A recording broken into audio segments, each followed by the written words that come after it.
अपने यहाँ जब नेता सियासत में रहते हैं तो एक दूसरे पर आरोप लगाते भी हैं, स्वाभाविक भी हैं।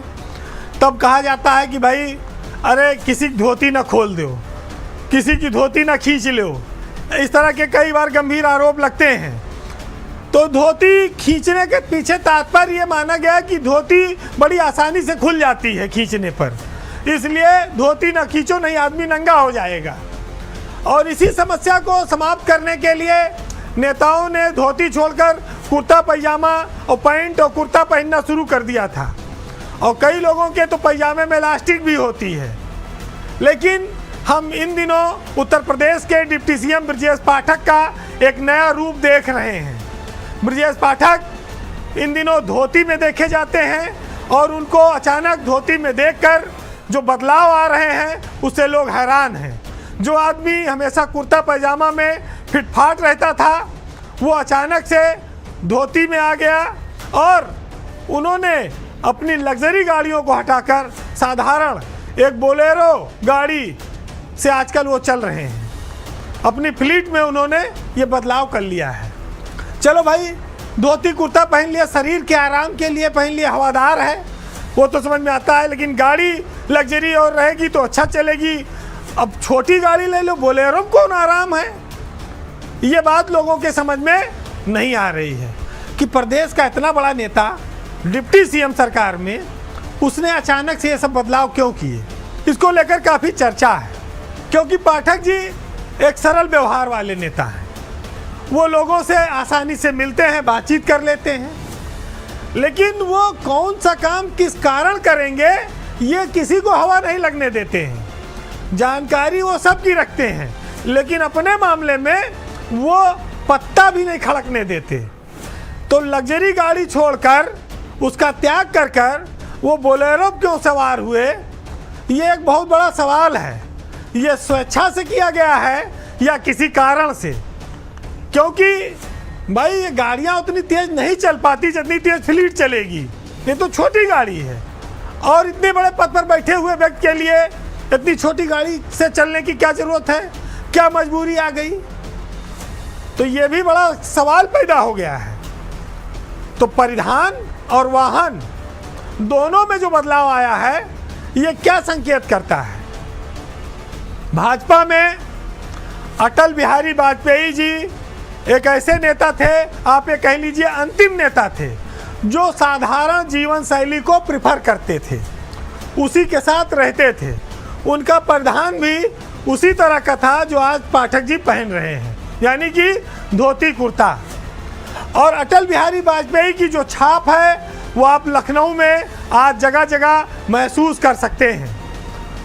ब्रजेश पाठक भी अटल बिहारी वाजपेयी के नाम पर एक फाउंडेशन चलाते हैं।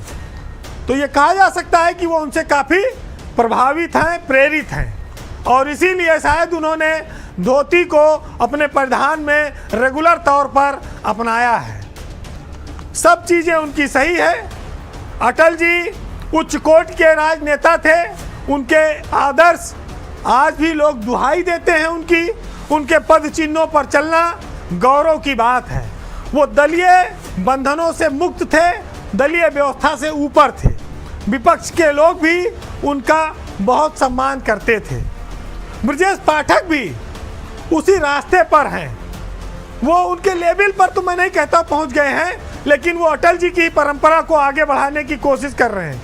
बस खाली एक जगह उनको काम जरूर करना पड़ेगा कि अगर अटल बिहारी वाजपेयी की यादों को और मजबूत करना है, जिंदा रखना है, तो चौक में राजा ठंडाई की दुकान पर भी अटल जी परमानेंट जाते आते थे। पाठक जी को हालांकि ठंडाई पीने का पता नहीं शौक है कि नहीं है, या कभी होली दिवाली पर हो सकता है कि एक आध गिलास मारे भी हो, तो उसमें कोई आपत्ति की बात नहीं है।